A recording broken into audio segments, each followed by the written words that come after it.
बिस्मिल्लाहिर्रहमानिर्रहीम। अस्सलाम वालेकुम नाज़रीन। प्रोग्राम सियासत और सच के साथ मैं हूं आपका होस्ट खिज़र भुट्टा। नाज़रीन, पाकिस्तान के अंदर SCO समिट होने जा रहा है जिसमें 15 और 16 अक्टूबर को पाकिस्तान ये होस्ट करेगा और इसमें कल से बल्कि मंडे से ये सारे जो मुल्की वज़ीर आज़म हैं और जो वफ़द है वो कल से आना शुरू हो जाएंगे पाकिस्तान के अंदर और वज़ीर आज़म शहबाज शरीफ साहब इनको वेलकम करेंगे और ये यकीनन पाकिस्तान के लिए एक बहुत बड़ा एक इवेंट होने जा रहा है। और यकीनन इस इवेंट के दौरान जो मुश्किलात अभी सामने आ रही हैं वो भी किसी बड़ी मुश्किल से कम नहीं है और इन मुश्किलात में पाकिस्तान तहरीक इंसाफ का जिस तरह से हम माजी में भी देखें एक ऐसा किरदार रहा है कि जिसमें इस तरह के इवेंट्स और इस तरह की चीज़ों को 2014 अगर देखा जाए या उसके बाद भी ये चीज़ें देखी जाएँ तो इन्होंने ये कोशिश की बारहा। अब ये नहीं पता कि इन्होंने क्या इनके माइंड सेट थे या क्या सिचुएशन थी इनके अंदर, लेकिन फिर भी एक ऐसी तारीख़ रकम हुई और एक ऐसा जो नुक्ता था वो उभर के सामने आया कि ये अपने पाकिस्तान या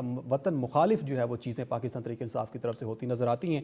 अब भी 15 अक्टूबर को एहतजाज की कॉल दे दी गई है इस्लामाबाद डी चौक के अंदर, जबकि उसी दिन ही शंघाई ताउन जो है वो शुरू होने जा रहा है। और उस 15 तारीख के ऊपर अब मसला ये है कि पाकिस्तान तहरीक इंसाफ कॉल तो दे रही है लेकिन इसमें 98% जो है वो वकास साहब कह रहे हैं कि हमारे साथ हैं, जहाँ के 2% इख्तलाफ कर रहे हैं। और दूसरी तरफ जो सीनियर रहनुमा हैं जिनको कमेटी में भी शामिल किया गया है, जिनके ऊपर खान साहब एतमाद करते हैं, वो बारहा ये कह रहे हैं कि हम इसके बिल्कुल भी हक में नहीं हैं, उनको तहफ़्फ़ुज़ात हैं इसके ऊपर और उन्होंने 17 अक्टूबर के बाद कहा है कि हम एहतजाज कर सकते हैं। अब इसमें जो मेन बागडोर थी पाकिस्तान तहरीक इंसाफ की, जो कि खान साहब के बाद पाकिस्तान तहरीक इंसाफ का जो सहरा जिनके सर पर था अली गंडापुर साहब, उनको भी इस चीज़ के ऊपर तहफ़्फ़ुज़ात हैं कि 15 अक्टूबर को नहीं होना चाहिए। हालांकि बड़ी अच्छी बात है ये, लेकिन इसमें कुछ रहनुमा ये कह रहे हैं अपने वीडियोज़ पैगाम में कि 15 अक्टूबर को ही जाएंगे, लेकिन इसके साथ कुछ शर्तें मशरूत की गई हैं कि हमें खान साहब से मुलाकात नहीं करने दी जा रही और ख़ान साहब से जब मुलाकात होगी उससे पहले हमें मिलवाया जाएगा तो हम ये एहतजाज मौखर कर देंगे, वरना हम जो है वो रंग में भंग डालने के लिए तैयार हैं। ये तरीक़ाकार जो है पाकिस्तान तहरीक इंसाफ अपनाना चाह रही है, लेकिन इसमें फ़िलहाल जो है वो 50 या 70% आप कह लें कि चांसेस हो सकते हैं। और लेकिन हुकूमत इसके ऊपर किस तरह से इनको रोकने के लिए अब अपने जो सरकारी वसाइल हैं या इस तरह से किस तरह से रोकेगी पाकिस्तान तहरीक इंसाफ के इस एहतजाज को। लेकिन ये यकीन अब ऐसा इवेंट और ऐसा टाइम है जिसके ऊपर हुकूमत अपनी हर हद तक जा सकती है इनको रोकने के लिए, और उसके लिए पाकिस्तान तहरीक इंसाफ को भी इसको अपने दिमाग में रखना पड़ेगा उन लोगों को। अब इसी तरह मुसव्वदा शेयर हो गया पाकिस्तान तहरीक इंसाफ के अपोजिशन जो है, इसमें हुकूमत ने मुसव्वदा शेयर कर दिया पीपल्स पार्टी ने JUI के साथ, लेकिन JUI ने कुछ तहफ़्फ़ुज़ात का इजहार किया है जिसके ऊपर उन्होंने आइनी बेंच की बात की कि उसको बना दे तो बेहतर है। आइनी अदालतों का क़याम जो है वो नागज़ीर है क्योंकि 200 से कम केसेस हैं जो कि आइनी उसमें इस टाइम ज़ेर इल्तवा हैं सुप्रीम कोर्ट के अंदर, तो इसका जो एक इख्तियार है सुप्रीम कोर्ट का और उनके जजेस का वो ख़त्म हो जाता है। तो इस तरह से खदशात बहुत ज़्यादा हैं इस एक पॉइंट के ऊपर। और इसी तरह पीपल्स पार्टी बारहा कोशिश कर रही है कि ये आइनी अदालतों का क़याम किया जाए। बिलावल भुट्टो साहब जो है कायद आज़म मोहम्मद अली जिन्ना को उन्होंने रेफरेंस भी दिया। तो ये सारे मामले के ऊपर आज हम बात करेंगे कि किस तरह से ये सारी चीज़ें कैसे जो है वो एंड पे पहुँची थी और क्या इनका जो है वो रिजल्ट निकलता है। हमें प्रोग्राम में ज्वाइन किया है उज़मा कारदार साहबा ने, मुस्लिम लीग नून से इनका ताल्लुक है। मिर्ज़ा इख्तियार बेग साहब है, पाकिस्तान पीपल्स पार्टी से इनका ताल्लुक है। शौकत बसरा साहब हमें ज्वाइन कर रहे हैं, पाकिस्तान तहरीक इंसाफ से इनका ताल्लुक है। आप तमाम मेहमानों को खुश आमदीद कहता हूँ। सबसे पहले शौकत साहब आपकी तरफ मैं आऊँगा। पाकिस्तान तहरीक इंसाफ 15 अक्टूबर को एहतजाज कर रही है और इस एहतजाज में एक तरफ कहा जा रहा है कि हमारे साथ 98% जो है वो पूरे लोग हमारे साथ, रहनुमा हमारे साथ हैं। एक तरफ कहा जा रहा है जो सीनियर क़यादत है पाकिस्तान तहरीक इंसाफ की वो कह रही है कि हम नहीं करने इधर एहतजाज का, ये दीर सही नहीं है, 17 अक्टूबर से कर सकते हैं, उस टाइम भी मिल सकती है हमें डेट। ये वजह क्या है कि पाकिस्तान तहरीक इंसाफ अब खुद भी अपने बयानी पर खड़ी नहीं हो पा रही? SCO कॉन्फ्रेंस एक बहाना है, पाकिस्तान तहरीक इंसाफ और इमरान खान निशाना है। इमरान खान की जिंदगी से ज्यादा हमें कोई चीज अजीज नहीं है। इमरान खान साहब की सेहत के हवाले से शदीद खदशात लाक हैं, उनकी जिंदगी को खतरात हैं। हम क्या कह रहे हैं, हमने सिर्फ ये कहा है कि इमरान खान साहब से हमारे डॉक्टर्स की, उनकी बहन की मुलाकात करवा दें। अगर वो मुलाकात करवा देते हैं तो हम किसी सूरत ये एहतजाज नहीं करेंगे, हम अपना एहतजाज मनसूख कर देंगे। अगर हमारी ये उनसे मुलाकात नहीं करवाते हम हर सूरत में डी चौक आएंगे और अपना पुरअमन एहतजाज। सर ये फिर मुल्क की मफाद में तो नहीं है सर? अच्छा मेरी गुजारिश सुन लेना, मुल्क की मुफाद क्या है वो हमें इस बात का तहरीक इंसाफ से ज्यादा किसी को अंदाजा नहीं है कि वो इमरान खान जिसका जीना और मरना पाकिस्तान के साथ है, जिसके साथ पूरा पाकिस्तान खड़ा है, और दूसरी तरफ चंद घराने और चंद अफराद हैं। 76 साल से यही सुन रहे हैं। मेरी उम्र उस वक्त 10 या 12 साल थी। 12 साल थी तो पता चला था कि मियां नवाज शरीफ उस वक्त वजीर आला, वजीर आजम, पता नहीं पूरा खानदान 40 साल से इक़्तिदार में है, और दूसरा टोला जरदारी टोला है। यही सुनते थे कि ये इक़्तिदार में आएंगे, पाकिस्तान की तकदीर बदल जाएगी, पाकिस्तान में दूध और शहद की नहरें बह जाएंगी। हाँ, ये तो जरूर हुआ। पाकिस्तान और पाकिस्तान के अवाम गरीब से गरीब तर हो गए, और ये चंद खानदान और चंद घराने अमीर से अमीर तर हो गए। पाकिस्तान के अंदर दौलत लूटकर, माल लूटकर ये दुनिया के तमाम ममालिक में ले गए। और मेरे भाई, हमें तो ये भी बताया गया था कि जब ये फॉर्म 47 की जाली हुकूमत मुसल्लत की गई, जो कि एस्टेब्लिशमेंट ने बनाई, और ये तो बेचारे कठपुतलियां हैं, ये बेचारे सब हारे हुए हैं, इनकी क्या हैसियत है। हमें तो बताया गया था कि SIFC एक बनाई गई है, SIFC में अरबों रुपया चाइना दे रहा है, करोड़ अरबों डॉलर आ रहे हैं जनाब, अमेरिका से आ रहे हैं, सऊदी अरेबिया से आ रहे हैं। क्या हुआ? एक धमड़ी, 1 रुपया नहीं दिया। क्यों नहीं दिया? उनको पता है इनकी हैसियत क्या है, इनकी औकात क्या है। ये बेचारे तो, अगर नवाज शरीफ जिनके नाम पर मुस्लिम लीग नून वोट लेती है, वो बेचारा हार गया डॉक्टर यास्मीन राशिद से, तो ये कौन सी सियासत है? सियासतदान अवाम से होता है, अवाम के वोटों से होता है। तो मेरे भाई, 17 सीटों के साथ, सर अगर इंटरनेशनल इन्वेस्टमेंट की बात हो रही है, अगर वफ्द आ रहे हैं तो उसमें तो वो तो पाकिस्तान के लिए पाकिस्तान में आ रहे हैं, तो इसमें अगर औकात उनकी नहीं है तो प्रेजेंट तो पाकिस्तान को किया जा रहा है ना उस फोरम के ऊपर, तो इसका मतलब ये होगा कि पाकिस्तान की औकात नहीं है उनके सामने। कौन सी इन्वेस्टमेंट, कौन से मंसूबे, वो मुझे बता देना। 76 साल से मैं भी यही सुन रहा हूं, आप भी सुन रहे हैं कि जी पाकिस्तान में फलां वफद आ रहा है, फलां पाकिस्तान में आकर इन्वेस्टमेंट हो रही है। हाँ, ये जरूर हो रहा है। पाकिस्तान को OLX पे लगा दिया गया है। पाकिस्तान के जो बचे कुचे असासे हैं वो बेचे जा रहे हैं। पहले ये जो तबका है, जरदारी टोला और शरीफ माफिया, ये लूट के ले गए हैं पाकिस्तान को। बाकी जो बचा कुचा है वो पाकिस्तान OLX पे लग गया है। पाकिस्तान बराए फरोख्त है। पाकिस्तान के असासे खरीद लें, पाकिस्तान की स्टील मिल खरीद लें, पाकिस्तान के आप एयरपोर्ट्स खरीद लें, पाकिस्तान के आप होटल्स खरीद लें, पाकिस्तान की सड़कें गिरवी रख दें। ये है आपका विजन। मुझे बताएं ना कि पाकिस्तान फिर ये क्यों गरीब से गरीब तर होता जा रहा है। और ये चंद अफराद, ये जरदारी साहब को मुझे बताएं ना, दुनिया सर के मैं आपकी तरफ आता हूं। वीएन की बात जहां तक हो रही, अभी तक पाकिस्तान तहरीक इंसाफ के कारकुनों को भी वीएन नहीं बताया जाता। आपकी तरफ मैं आऊंगा, लेकिन उस साहब आपकी तरफ मैं आ रहा हूं। एक तो रिस्पॉन्ड कीजिए कि क्या ये वाकई ऐसे है कि जो SCO ये एक बहाना है जिस तरह से पाकिस्तान तहरीक इंसाफ दावा कर रही है, शौकत बसर साहब भी कह रहे हैं, तो इमरान खान निशाना है। क्या ये एग्जैक्ट ऐसे ही है कि उनके लिए जिस तरह से अभी अंडरग्राउंड हो गए पाकिस्तान तहरीक इंसाफ के लोग, उसके ऊपर छापे मारे जिन लोगों के ऊपर, तो हुकूमत किस चीज़ को इस तरह कैसे हैंडल करेगी सारे मामलों को? 15 अक्टूबर एक बड़ा इवेंट होने जा रहा है, उधर से तरीके इंसाफ भी एहतजाज की बात कर रही है। How can you handle? बिस्मिल्लाहिर्रहमानिर्रहीम। खिजर, बहुत शुक्रिया आपने मुझे इनवाइट किया। खिजर, आज समझ आ गई कि पाकिस्तान में कुछ ऐसे लोग भी बसते हैं जिनको पाकिस्तान की रियासत से कोई दिलचस्पी नहीं है, उनको पाकिस्तान की तरक्की से कोई गर्ज नहीं है, उनको सिर्फ एक अपने ज़ाती एजेंडे से गर्ज है। उन्होंने सिर्फ वो करना है जिससे वो इंतशार फैलाएं और मुल्क को पटरी से उतार के और उसको तबाही बर्बादी की तरफ ले जाएं। ये जो बातें कर रहे हैं ना, ये सिर्फ रियासत को ब्लैकमेल कर रहे हैं। इस वक्त इमरान खान जो है उसको इतनी सहूलियात मुयसर हैं, दो उसको वो मुआशकी बने रहे, उनके पता नहीं कितने डॉक्टर्स उसका डेली मुआयना करते हैं, और उसके लिए पूरा एक अलग बुर्जी खाना है।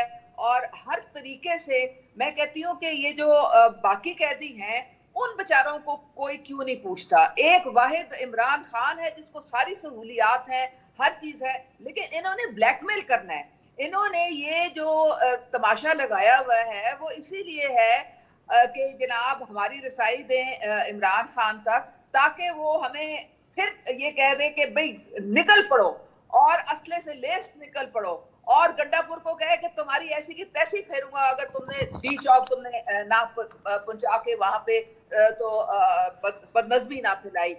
तो ये जो बात करते हैं ना, देखें हमने भी सोचा था कि जी नया पाकिस्तान बनने जा रहा है, और फिर हमने क्या देखा किजर, हमने ये देखा कि 3.5 साल में जिस करप्शन के खिलाफ इन्होंने जहाद करके ये लोग आए थे इक़्तिदार में, करप्शन उससे बढ़ गई, पहले से अरूज में पहुंच गई। इनकी करप्शन के जो किस्से थे, आपको पता है बुजदार हुकूमत में किस तरह अज़मा से ये साहब, अरबा याद रुपए माजी मनी बहुत लॉन्ड्रिंग बड़ा करके अजाब है। बाहर ले इस चीज़ को मानते और हैं, पाकिस्तान तहरीक इंसाफ भी मानती है, आप भी मानते हैं इसको, लेकिन अभी फील फॉर जो इस टाइम करंट सिचुएशन है, क्या वाकई खान साहब के पास रसाई नहीं है उनके रहनुमाओं को मिलने के लिए उनसे, ये क्या वजह है? और दूसरा, इस टाइम पाकिस्तान तहरीक इंसाफ के लोगों के ऊपर, उनके घरों के ऊपर छापे क्यों मारे जा रहे हैं, और आप हैंडल कैसे करें सारी सिचुएशन को? SCO के ऊपर एहतजाज को कैसे हैंडल करेंगे? ये जो छापे मारने की कहानियां है ना, ये सब कहानियां है, या तो ये कोई अच्छा, वैसे बसरा साहब इस टाइम जहां बैठे हैं वो नहीं अपनी जगह नहीं बता सकते, वैसे बसरा साहब अगर इनके जगह पास बताना कोई भी चाहें तो नहीं सबूत बता नहीं है। सकते।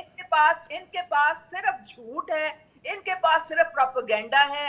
इन्होंने पूरी दुनिया में हमारे जो कौमी सलामती के इदारे हैं उनको डैमेज करना, उनके लिए खिलाफ घटिया मुहिम चलाना, सब झूठ पे मबनी। आपने खुद देखा है कि इन्होंने किया क्या है पाकिस्तान के साथ, किस तरह से ये क्रिकेट मैच हो रहा है और ये जहाजों पे ये पाकिस्तान को बदनाम करने के लिए ये गुब्बारे उड़ा रहे हैं, किस तरह से IMF के दफ्तर के बाद ये बाहर मुजाहरे कर रहे हैं। अभी भी इन्होंने कांग्रेसमैन के थ्रू जो है उनको पीछे लगाया हुआ है, लॉबिंग फर्म्स पैसे खिला खिला के उनको, और उनसे अपने हक में बयान दिलवा रहे हैं, पाकिस्तान की रियासत के खिलाफ बयान दिलवा रहे हैं। तो ये इनमें कोई हुब्बुल वतनी नाम की चीज जो है ना, मुझे तो दूर दूर तक नजर नहीं आती। ये सिर्फ इस काम से जी है। ठीक है, ठीक है, आपको पॉइंट आ गया अज़मा साहब। इफ्तिखार साहब आपकी तरफ में, अज़मा साहब आपको पॉइंट आ गया, इफ्तिखार साहब आपकी तरफ में आऊंगा। सर, एक तरफ अपोजिशन ये बात करिए, अज़मा साहब आपका पॉइंट आ गया जो है वो निशाने पे रखा हुआ है। अज़मा साहब ठीक है, आपका पॉइंट आ गया। जी नाज़रीन, यहाँ वक्त एक ब्रेक का। जी वेलकम बैक। मिर्जा साहब आपकी तरफ में आऊँगा। क्या आप इस तरह से अपोजिशन अगर आपके साथ नहीं बैठी, अपोजिशन के खिलाफ सख्तियां बरती जा रही हैं, अपोजिशन डी चौक पे आने की बात करती है, एक तरफ आप कहते हैं कि हम उनको साथ लेके चलना चाहते हैं, दूसरी तरफ उनके खिलाफ इस तरह से जो इस तरह से उनके ऊपर घरों पे छापे मारे जा रहे हैं, और दूसरा अपोजिशन जिस तरह से हरबे इस्तेमाल करी एहतजाज की, तो कैसे हैंडल होगा ये सारा मामला? साथ लेके चलेंगे या फिर उनके खिलाफ डी चौक में दोनों चीज़ों को हैंडल करेंगे? देखिए, पहली चीज तो यह है कि हम अपोजिशन को, खुसूसन PTI को बिल्कुल साथ लेके चल रहे हैं। हाउस में जो टाइम उनको दिया जाता है सवालात जवाब का, जो कॉल अटेंशन मोशंस उनके होते हैं, वो हमसे कोई उनके 60% हैं तो हमारे सिर्फ 40% होते हैं। ये ऑन रिकॉर्ड ये नंबर असेंबली का है जो मैं आपसे शेयर कर रहा हूँ। अभी ये स्पेशल पार्लियामेंट्री कमेटी जो बनाई गई है, जिसकी सदारत चेयरमैनशिप साहब कर रहे हैं, इसमें भी हमने PTI के पार्लियामेंटेरियन को लिया है, और गौहर साहब, बैरिस्टर गौहर अपने साथियों के साथ मीटिंग अटेंड कर रहे हैं स्पेशल पार्लियामेंट्री अपने कमेटी की। तो ये आप नहीं कह सकते कि हमने उन्हें ऑन बोर्ड नहीं लिया है। इस बार जो सर, लेकिन वही रहनुमा ये भी कह रहे हैं कि इनके रहनुमाओं को 20-20 करोड़ रुपए की ऑफर भी दी जा रही है, और इनको ये इस टाइम ज़ेरे ज़मीन अंडरग्राउंड हैं ही इसलिए कि इनको पैसों की ऑफर की जा रही है कि हमारे नंबर्स पूरे हैं। इसलिए पीपल्स पार्टी बड़ी इस टीम जो है वो अपने आप को समझते हैं कि अगर ना भी दे साथ तो हमारे नंबर्स पूरे, हमें कोई फर्क नहीं पड़ता किसी इत्तेहादी जमात के अगर वो साथ नहीं भी देती। पहले चीज तो यह है कि आप मुझे थोड़ा सा टाइम दें, क्योंकि मैं काफी देर से वेट कर रहा हूँ। Continue sir. अब आप अगर 20 करोड़ रुपए, ये एक इमेजिनरी हाइपोथेटिकल फिगरें हैं, इनकी दो चीजें पूरे साल चलती हैं और चलेंगी। मैंने अंदाजा लगा लिया है, एक छापे मारे जा रहे हैं, FIR कट रही हैं, और दूसरा रिश्वतें ऑफर की जा रही हैं। इन्हें तो अपने लोगों पे बड़ा मान है ना, वो तो बड़ी डेडिकेटेड सिंसियर लोग हैं, वो तो कहीं नहीं जाने वाले। तो इन्हें फिर किस बात की फिक्र है, फिर किस बात की कंसर्न दिखाई जा रही है? देखिए, इस बार मैं आपको एक बात जरा से समझाऊं जो हमने समझनी है। ये अमेंडमेंट का तरीक़ाकार बिल्कुल बदल के बिलावल साहब ने जो फॉर्मेट बनाया है उसमें सबको ऑन बोर्ड लेके जाने की कोशिश की जा रही है। JUI से मुतअद्दिद मुलाकातें भी हुई हैं और वो मीटिंग में मुशावरत भी हुई है। JUI ने अपना ड्राफ्ट दिया है, हमने PTI से भी ड्राफ्ट मांगा था। बैरिस्टर गौर ने कहा कि हम दे रहे हैं लेकिन अभी तक नहीं मिला। हमने PPP का जो ड्राफ्ट है मसवदा वो भी शेयर कर लिया है कमेटी में भी, और जो मुतल्लिका लोग हैं उनसे साथ। इस बार हमारी पूरी कोशिश है कि मशावरती अप्रोच के साथ सबको ऑन बोर्ड लेके, क्योंकि हम रिफॉर्म्स की बात कर रहे हैं, क्योंकि हम चार्टर ऑफ डेमोक्रेसी में अनफिनिश एजेंडे की बात कर रहे हैं जो रह गया था और वो इस वक्त की जरूरत है उसको पूरा किया जाए, क्योंकि इस वक्त हम कायदे आजम की कॉन्स्टिट्यूशनल कोर्ट की जो उनकी एक ख्वाहिश थी और वो सही समझते थे इसको, उसकी बात और उसके कॉन्टेक्स्ट में बात कर रहे हैं। इस बार बात किसी एक पार्टी की मफाद की नहीं है, इस वक्त बात है इस्लाहात की, इस वक्त बात है आपकी कॉन्स्टिट्यूशनल निजाम में जो रिफॉर्म्स लाने की है, तो और उसमें सबको ऑन बोर्ड लेके दें। अभी भी आपने देखा कि 2 कमेटियां जो स्पेशल पार्लियामेंट्री कमेटी की मीटिंग हुई है, दोनों में पीटीआई और दूसरी सियासी जमातें और जेयूआई के लोग आए हैं और मसला शेयर करा है। और उसमें अब देखें जैसे कॉन्स्टिट्यूशनल कोर्ट पे मौलाना सब तैयार हैं, लेकिन वो कहते हैं जी कोर्ट के बजाय बेंच बना दें। जी। इसी तरह और बाकी चीजों में हम जितनी रूलिंग पार्टी हैं वो एक पेज पर है, और ये बहुत बड़ी बात है कि हम तो इस तरह की मुशावरत मिर्जा के बाद साहब मादा चाहता हूँ आपको इंटरप्ट करने के लिए। तो अगर मौलाना साहब जो बेंचेस की बात करें, अगर उसको आप एग्री नहीं करते या मौलाना साहब आपके मुसवदे को, आपके जो पॉइंट्स उनको एग्री नहीं करते हैं, तो फिर पीपल्स पार्टी कहाँ पे स्टैंड करेगी? आप मौलाना साहब को साथ लेके चलेंगे या अपने नंबर्स पूरे हैं आपके कि आप उनकी नहीं मानेंगे, आप कहेंगे हाँ जी आनी अदालतें बननी चाहिए और बनाएंगे हम? हमारा मकसद नंबर नहीं है। बिलावल साहब ने कहा है कि नंबर में हम कंफर्टेबल हैं, हमारा मकसद है इतनी बड़ी यही चीज समझा जाता है कि नंबर में कंफर्टेबल कैसे हैं सर? हम उन तमाम सियासी जमातों को जो स्टेक होल्डर हैं साथ लेके चले। आइन की तब्दीली में सबका साथ हम समझते हैं, बिलावल साहब समझते हैं होना जरूरी है, और ये है वो मुस्बत सोच जिसके तहत हम ये अमेंडमेंट ला रहे हैं। अब इसमें आप ये जरूर कह सकते हैं कि बहुत थोड़े थोड़े इख्तलाफात रह गए हैं, और मुझे पूरा यकीन है, मैं रिपीट कर रहा हूँ ये बात और वसूख से कर रहा हूँ कि वो डिफरेंसेस इंशाल्लाह 1 या 2 दिन में दूर हो जाएंगे। मौलाना साहब is very much on board, उनका मसवदा बहुत ठीक है। आप मुतमईन है कि जेयूआई जो है वो पीपल्स पार्टी के साथ, हुकूमत के साथ बैठ के ये आनी अदालतों का कयाम, जो भी पॉइंट्स है, जो तहफुज़ात है, वो दूर हो जाएंगे। जी नाज़रीन, यहाँ वक्त एक ब्रेक का। जी वेलकम बैक। बसर साहब आपकी तरफ आऊँगा। सर क्या समझते हैं आप? एक तो आप ठीक है ऑन बोर्ड हैं, अपोजिशन ऑन बोर्ड है हुकूमत के साथ इस आइनी मसवदे के ऊपर, आइनी तरमीम के हवाले से। दूसरी तरफ एहतजाज की बात करें डी चौक के अंदर, अगर आप ये समझते हैं कि खान साहब से मुलाकात नहीं हो पा रही, तो आप 15 अक्टूबर को जो भी हालात हुए, क्या वाकई ही डी चौक पे पहुंचने वाले हैं? अगर खान साहब नहीं करवाएंगे, हर सूरत में डी चौक पहुंचेंगे, कोई दूसरी इसमें इफ एंड बट नहीं है। दूसरी रही बात, आप जिन सियासी जमातों को जमातें कहते हैं, इन बेचारों को इनके घर वाले संजीदा नहीं लेते, मोहल्ले वाले संजीदा नहीं लेते, जिनको घर वाले वोट नहीं देते, मोहल्ले वाले वोट नहीं देते। सर आपका 4 रुकनी वफ्द जो है वो इस टाइम 15 रुकनी कमेटी के अंदर है, क्या ये भी इख्तिलाफ है कि एक तरफ एहतजाज वाले अलहदा हो जाएंगे और जो साथ बैठे वो अलहदा हो जाएंगे?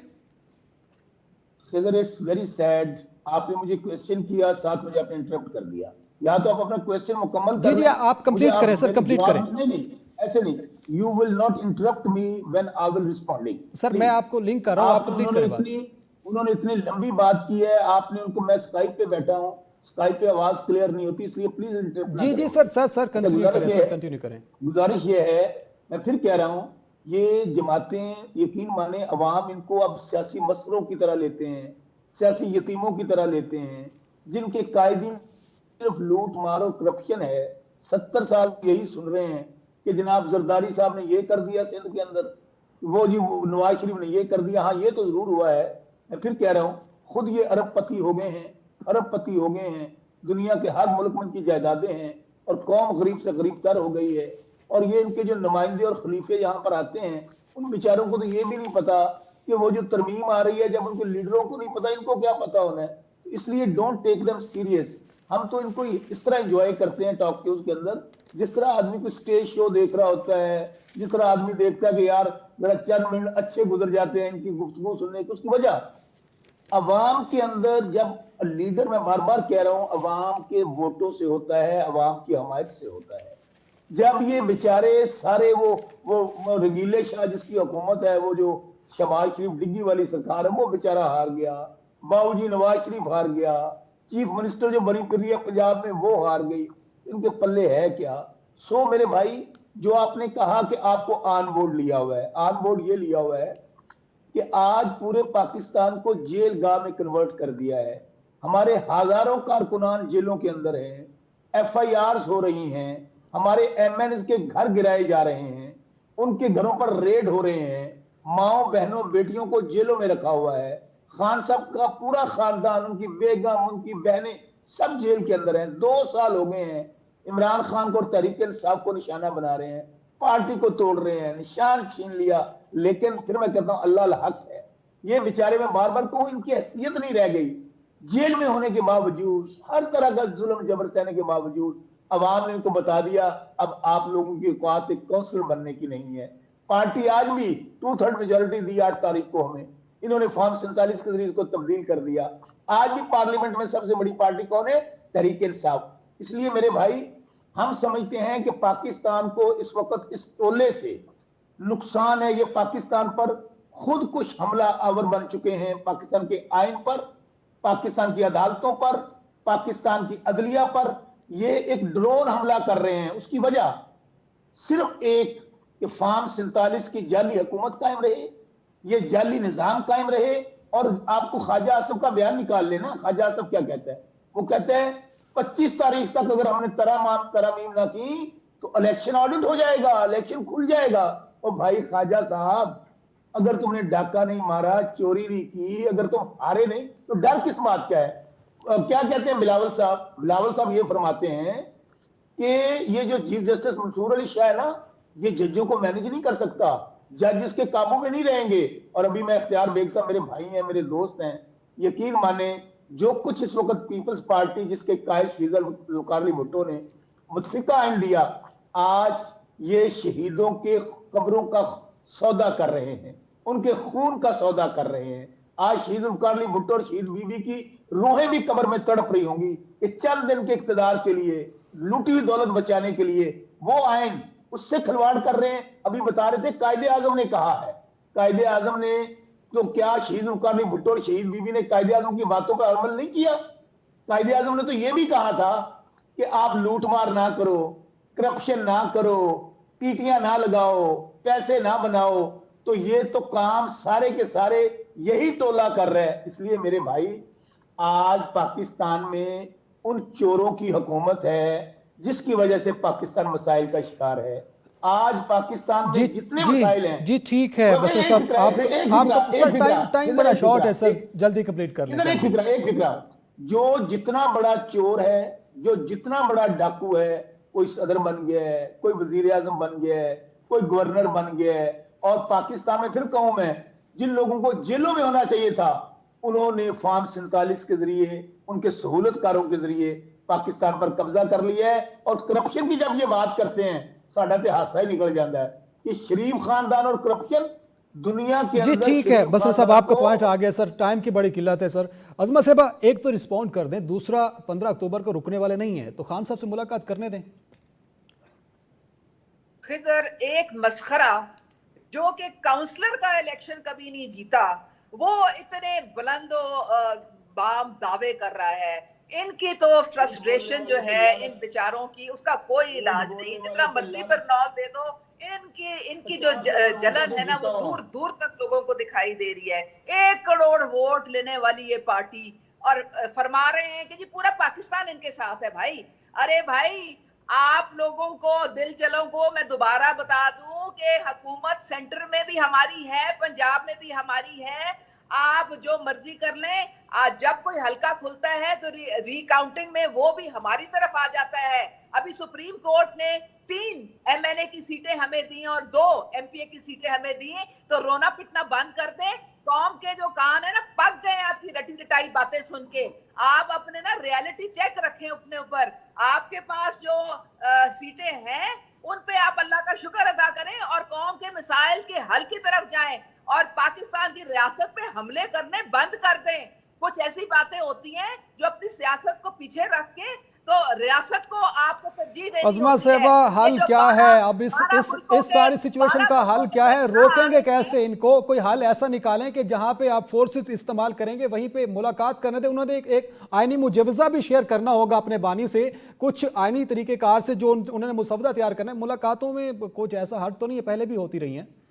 झूठ बोलने वाले पर बसरा ये साहब, थोड़ा रियासत को थोड़ा ब्लैकमेल अल्फाज कर का सकते जरा हैं, चुनाव तो सही ये रखें इनकी खाम काइंडली। ख्याली है। अरे झूठ- रियासत ब्लैकमेल नहीं होती है। अगर आपने बातचीत करनी है उसके दरवाजे खुले होते हैं, लेकिन उसका यह तरीका नहीं होता है कि आप पूरी मुल्क को, पूरी रियासत को, पूरी मईशत को आप दाव पे लगा दें और कहें कि जी हमें आप बात करवाएंगे। वो अगर आपने ये बात करनी जी है तो एक तरीका होता है, एक जी जमहूरी ठीक तरीका है, जी होता ठीक है अज़मा उससे साहिबा, बात कर आपका सकते पॉइंट हैं। आ गया। अज़मा लेकिन साहिबा, इन लोगों आपका को पॉइंट आ गया। मैं अज़मा आपको साहिबा आज बता दूं कि जी, इनके मिर्जा इनकी साहब आपकी हुकूमत तरफ में जाने आऊंगा का सर। भी एक तरफ से हम जब जिस हुकूमत तरह से गई है अज़मा साहिबा आपका पॉइंट आ गया है। मेरी आप बात सुनिए। आप इनको बता दें कि इनकी हुकूमत इसीलिए गई थी क्योंकि ये जमहूरी रवैये नहीं रखते, ये हर एक को चोर डाकू जी कहते हैं और जी जिनके ठीक खुद है, सबसे बड़े चोर आपका पॉइंट डाकू आ गया। मिर्जा आज साहब जो आपकी ये तरफ में अंदर आऊंगा बैठे सर। हैं, ये आप जाके क्या अपनी समझते हैं सर, जिस इनके तरह से ऊपर जुर्म एक साबित आईनी हो गए मुसवदा तैयार और किया गया, अब 9 आईनी महीने अदालतों का क्या होने 9 जा रहा महीने है जो सर? इस इन्होंने तरह से किया वो क्या, हमने इनको अगर नहीं कहा था अज़मा करने के साहिबा लिए। आपसे रिक्वेस्ट कर रहा हूँ काइंडली, आपका पॉइंट आ गया, टाइम बड़ा शॉर्ट है। मिर्जा साहब आपकी तरफ में आऊंगा, बड़ा कम टाइम है सर, सॉरी टू से। सर क्या लगता है आपको कि जब इस तरह के हालात पैदा होंगे मुल्क में, तो फिर इसके लिए कंट्रोल करने के लिए, इसको रोकने के लिए क्या तरीकाकार इस्तेमाल किया जाना चाहिए? देखिए, मैं ये बड़ी अहम बात है जितनी आज आपने डिस्कशन की वो हमने अपने अपने पॉइंट ऑफ व्यू से की है, लेकिन ये कौमी मफाद में जी 15 तारीख को मैं समझता हूँ पीटीआई के कायदीन ने खुद से ये ऐलान करना चाहिए कि क्योंकि कौमी मफाद में ये एससीओ की कॉन्फ्रेंस हो रही है, लिहाजा हम 15 तारीख को कोई गलत मैसेज ना जाए, कोई डिस्टर्बेंस नहीं हो, हम अपना एहतजाज की कॉल वापस लेते हैं। मैं समझता हूँ उनका कद बढ़ जाएगा। मैं समझता हूँ लोग पसंद करेंगे। लोग इसको पसंद नहीं कर रहे कि IMF को लेटर लिख दिया कि जी ये लोन उनका ना दो, या कांग्रेस से करारदाद पास करा ली। अपने मुल्क आप पार्टियों के टुकड़े उड़ा के डाल दें, लेकिन मुल्क जो है हरा परचम, इसकी हम सब की जिम्मेदारी है कि इसकी हिफाजत करें, इसको लेके चले, और वो मौके जो उस मुल्क की किस्मत बदल सकते जी हैं सही है। उनको कोई ऐसी गलती करके हम जाया ना कर दें। 15 तारीख के लिए मैं फिर आखिर में कहूंगा, शौकत मेरा भाई है, दोस्त है, कि हमारा नहीं है ये पॉइंट ऑफ व्यू, ये कौमी मुफाद में जी हर ठीक एक है शख्स सर, का। बहुत शुक्रिया आपका, बहुत शुक्रिया इफ्तिकार साहब, बहुत शुक्रिया आप तमाम मेहमानों को। उज़मा कारदार साहब आपका बहुत शुक्रिया, मिर्ज़ा इफ्तिकार साहब आपका बहुत शुक्रिया, शौकत बसर साहब आपका बहुत शुक्रिया प्रोग्राम में टाइम देने के लिए।